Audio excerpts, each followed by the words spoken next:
الحمد لله نحمده ونستعينه ونستغفره ونعوذ بالله من شرور أنفسنا ومن سيئات أعمالنا من يهده الله فلا مضل له ومن يضلل فلا هادي له أشهد أن لا إله إلا الله وحده لا شريك له وأشهد أن محمدا عبده ورسوله اللهم صل وسلم على سيدنا ومولانا محمد وعلى آله وأصحابه أجمعين أما بعد فيا عباد الله اتقوا الله حق تقاته ولا تموتن إلا وأنتم مسلمون.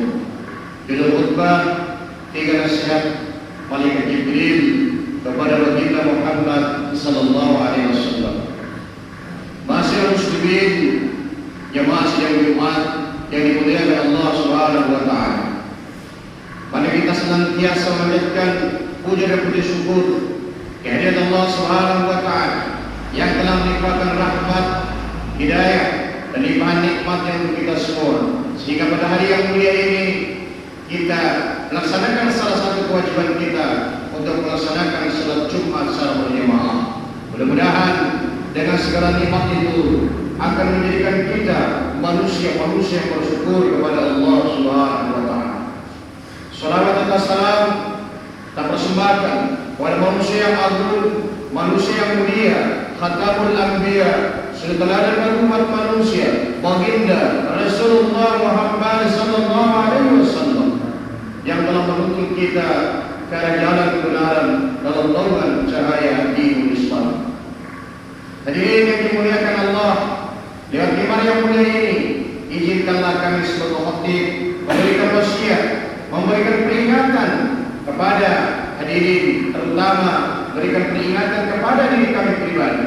Mari kita meningkatkan keimanan dan ketakwaan kita kepada Allah Subhanahu wa taala dengan sebenar-benarnya takwa, menjalankan seluruh perintah Allah dan menjauhi segala larangannya. Insyaallah kalau seperti itu tingkat kehidupan kita akan menjadi orang-orang bertakwa. Orang-orang bertakwa di hadapan Allah Subhanahu wa taala bukanlah orang-orang yang tinggi kedudukan pangkat dan jabatannya. Orang-orang yang bertakwa di hadapan Allah Subhanahu wa taala bukanlah orang-orang kaya melimpah hartanya, tetapi orang yang bertakwa, orang yang mulia di hadapan Allah adalah orang senantiasa merasa dekat dengan Allah, melaksanakan seluruh perintah Allah dan menjauhi segala larangan. Masyarakat muslimin, jemaah sidang Jumat yang dirahmati dan dimuliakan Allah Subhanahu wa taala. Sesuai dengan judul khutbah 3 nasihat Malaikat Jibril kepada baginda Rasulullah Muhammad sallallahu alaihi wasallam. Manusia yang agung, manusia yang mulia, tetapi masih diberikan nasihat pada Rasulullah. Apa maknanya ini? Apalagi kita sebagai manusia biasa harus sering mendengarkan nasihat, sering mendengarkan dakwah, sering mendengarkan ceramah, agar kita pada saatnya nanti dimasukkan ke dalam surga Allah Subhanahu wa taala. Apa nasihat Malaikat Jibril kepada baginda Rasulullah Muhammad sallallahu alaihi wasallam? Qala Jibril, ya Muhammad, isma syi'ta fa innaka mayyitun wa ahmid ma syi'ta fa innaka mufariqu wa amal ma syi'ta fa innaka mulaqi. Jibril berkata, ya Muhammad, hiduplah sesukamu Muhammad, tapi ingatlah Muhammad, engkau akan mati. Apa maknanya diri dirahmati dan dimuliakan Allah Subhanahu wa taala? Hidup ini hanya sebentar. Kita akan meninggal, kita akan kembali ke hadapan Allah Subhanahu wa taala. Tak ada seorang manusia pun yang tidak meninggal. Dalam surah Al-Jumu'ah ayat 8, Allah Subhanahu wa taala berfirman, A'udzu billahi minasyaitonir rajim. Bismillahirrahmanirrahim. Qul innal mauta alladzi tafirruna minhu fa innahu mulaqikum thumma turaduna ila alimil ghaibi was-shahada fa yunabbi'ukum bima kuntum ta'malun. Katakanlah, sesungguhnya kematian yang kalian lari daripadanya, sungguhnya kematian itu akan mendatangi kalian dimanapun kalian berada, dan kalian akan dikembalikan kepada Allah Subhanahu wa taala.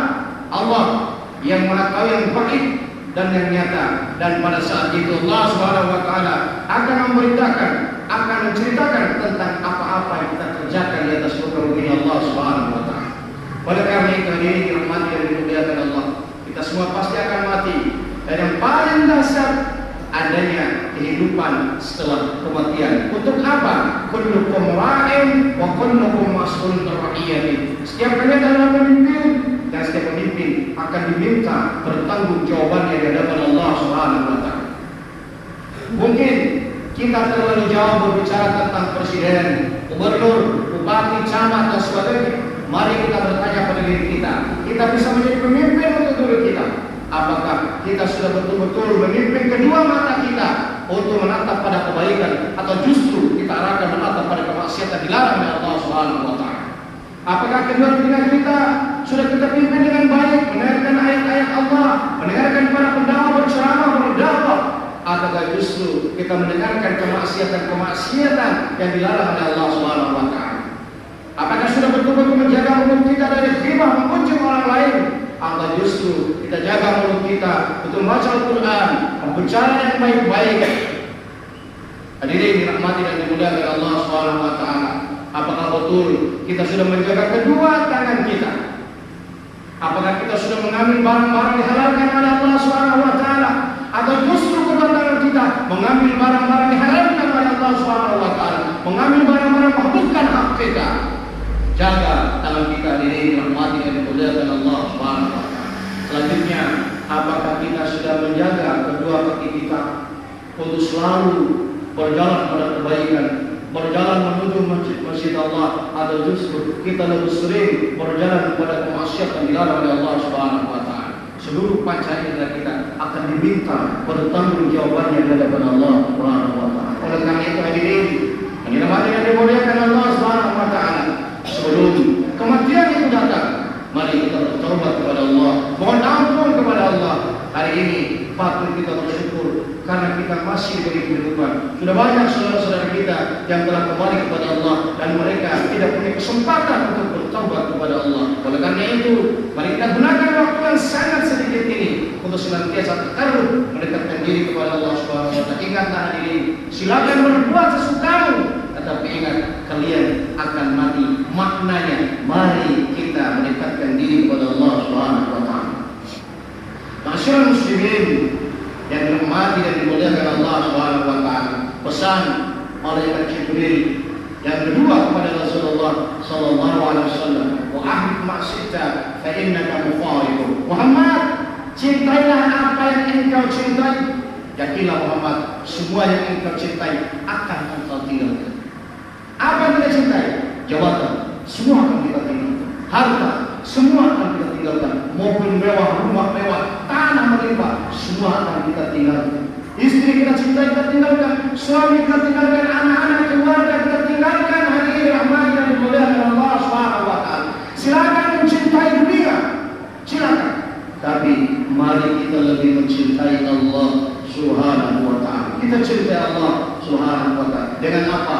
Melaksanakan ketaatan kepada Allah Subhanahu wa taala. Seperti hari ini kita sedang melaksanakan ketaatan beribadah, sholat berdiri dirahmati dan dimuliakan Allah, sholat berdiri dirahmati dan dimuliakan Allah, sholat berdiri dirahmati dan dimuliakan Allah Subhanahu wa taala. Sholat. Dalam beberapa hadis dikatakan as-salatu lima tubdi, sholat adalah tiang dari Allah.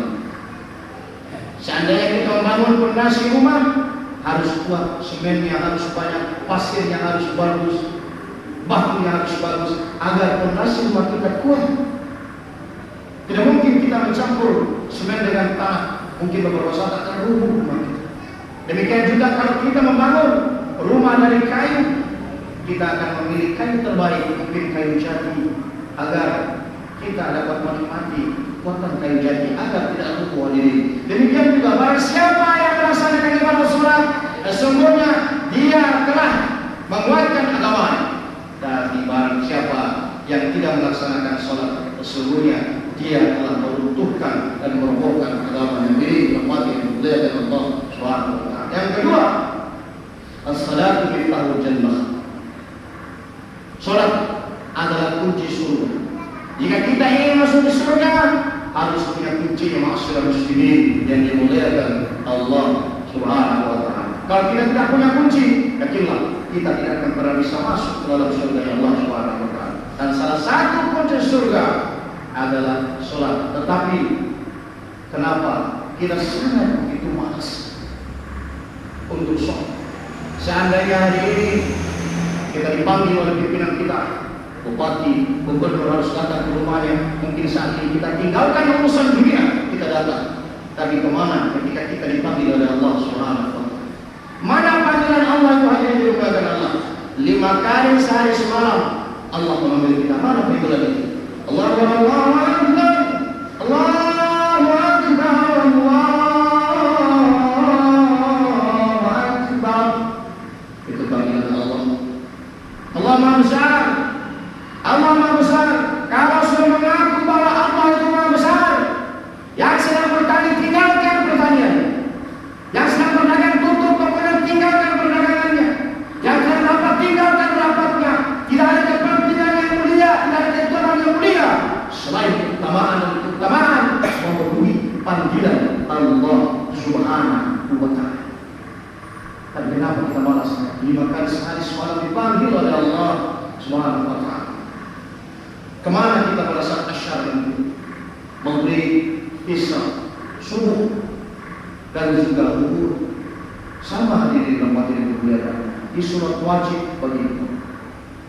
Surat muslimin ini dalam materi yang dimuliakan Allah Subhanahu wa Ta'ala. Jangan terlalu mencintai dunia hadirin dalam materi yang dimuliakan Allah. Tetapi kita mungkin lebih senang mencintai dunia ketika ada final main voli, final main sepak bola, ada datang penyanyi kita yang luar biasa kita dukung, kita hadir tanpa diundang pun kita hadir. Tetapi kenapa kita tidak mau memenuhi panggilan Allah? Allah dia memegang ruh dan jasad kita. Allah akan menentukan kemana kita, apakah ke neraka atau ke surga yang disiapkan oleh Allah SWT. Oleh karena itu silakan mencintai dunia, tapi mari kita dulu mencintai Allah dan Rasulnya. Rasulullah muslimin dan rahmat yang dimuliakan Allah Subhanahu wa Ta'ala. Yang terakhir pesan malaikat Jibril kepada Rasulullah, wa'mal maqsidka fa innaka mulaqi. Muhammad, beramallah, insyaallah dengan beramal engkau akan mendapatkan balasannya. Ternyata hadirin rahmat yang dimuliakan Allah Subhanahu wa Ta'ala, tidak ada gunanya kedudukan, pangkat dan jabatan, tidak ada gunanya harta yang melimpah, tidak ada gunanya kekuasaan yang kita pernah bahas saat ini. Tapi yang berguna di hadapan Allah Subhanahu wa Ta'ala hanya amal kebaikan kita hari ini yang dirahmati dan dimuliakan Allah Subhanahu wa Ta'ala. Oleh karena itu, mari kita isi hidup kita dengan beribadah kepada Allah Subhanahu wa Ta'ala. Tidak ada jaminan mungkin Jumat ini adalah Jumat terakhir kita di hadapan Allah Subhanahu wa Ta'ala. Kita tidak bisa menjamin apakah kita mampu mendapatkan asyar.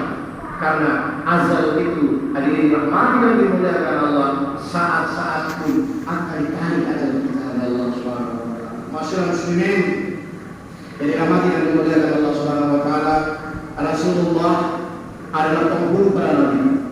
Rasulullah sudah dijamin seluruh dosa-dosanya diampuni oleh Allah Subhanahu wa Ta'ala. Rasulullah sudah dijamin masuk ke dalam surga Allah Subhanahu wa Ta'ala.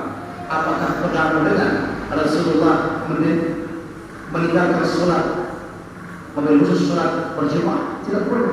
Rasulullah dijamin masuk surga, tidak pernah meninggalkan sholat. Kita Nabi bukan. Kita tidak pernah melakukan jaminan seluruh dosa kita diampuni kalau kita tidak pernah ampun. Tidak ada jaminan kita masuk ke dalam surga. Kenapa? Kita malas melaksanakan ibadah sholat kali ini dengan mati dan dimuliakan Allah Subhanahu wa Ta'ala. Kami ingin menutup khutbah kali ini dengan satu kisah seorang bernama Abdullah bin Umm Maktum. Abdullah bin Umm Maktum ini berasal dari Madinah. Dia seorang yang buta. Pada suatu saat Sayyidina Syar Abdullah bin Umm Maktum bertanya kepada Rasulullah, "Ya Rasulullah, apakah ada keringanan untukku ya Rasulullah?" Abdullah, keringanan untuk apa wahai Abdullah? Ya Rasulullah, saya ini buta ya Rasulullah. Apakah boleh saya meninggalkan sholat berjamaah ya Rasulullah? Apa jawaban Rasulullah? Abdullah bin Umm Maktum, apakah engkau mendengar suara azan? Dengar ya Rasulullah. Abdullah bin Umm Maktum, jika engkau mendengar suara azan dimanapun engkau berada, panggilan itu. Dan mulai dari itu Abdullah bin Maktum, seorang yang buta, hanya mengandalkan tekadnya, tidak pernah meninggal sholat berjemaah sampai meninggalnya. Lantas satu pertanyaan, kita tidak buta, kita tidak mampu tokat. Kenapa kita yang matanya tidak buta terang benderang, tidak mampu melihat persidangan Allah Subhanahu wa Ta'ala, tidak mampu melihat kebaikan? Apa yang buta? Ternyata yang buta adalah hati kita ini menikmati dari budaya Allah Subhanahu wa Ta'ala. Mudah-mudahan asbab pesan pada diberi kepada Rasulullah akan menjadikan kita orang-orang senantiasa taat kepada Allah Subhanahu wa Ta'ala, dan pada saat nanti meninggal dalam keadaan husnul khatimah dan dimasukkan ke dalam surga Allah Subhanahu wa Ta'ala. Amin. Amin ya rabbal alamin. Barakallahu li wa lakum fil Qur'anil azim wa nafa'ani wa iyyakum bi fil ayati wa dhikril hakim. Qulu qawli hadha wa astaghfiru innahu huwal ghafurur rahim.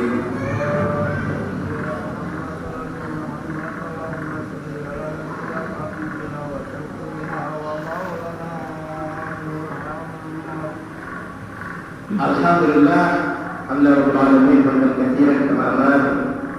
Asyhadu an la ilaha illallah wa la syarika lah. Asyhadu anna Muhammadan abduhu wa rasuluh. Allahumma shalli wa sallim ala sayyidina wa maulana Muhammad wa ala alihi wa ashabihi ajma'in, amma ba'd. Fa ya ibadallah, ittaqullaha haqqa tuqatih wa la tamutunna illa wa antum muslimun. Inna Allaha wa malaikatahu yusalluna 'alan nabiy. يا أيها الذين آمنوا صلوا عليه وسلموا تسليما عليه. اللهم اغفر للمسلمين والمسلمات والمؤمنين والمؤمنات الأحياء منهم والأموات إنك سميع قريب مجيب دعوات يا حازم. ربنا هب لنا من أزواجنا وذرياتنا قرة أعين واجعلنا للمتقين إماما. ربنا لا تزغ قلوبنا بعد إذ هديتنا وهب لنا من لدنك رحمة إنك أنت الوهاب. ربنا ظلمنا أنفسنا إن لم تغفر لنا وترحمنا لنكونن من الخاسرين. رب اغفر لنا ولوالدينا وارحمهما كما ربنا صغيرا. ربنا آتنا في الدنيا حسنة وفي الآخرة حسنة وقنا عذاب النار. سبحان ربك رب العزة عما يصفون وسلام على المرسلين والحمد لله رب العالمين. أقيم الصلاة.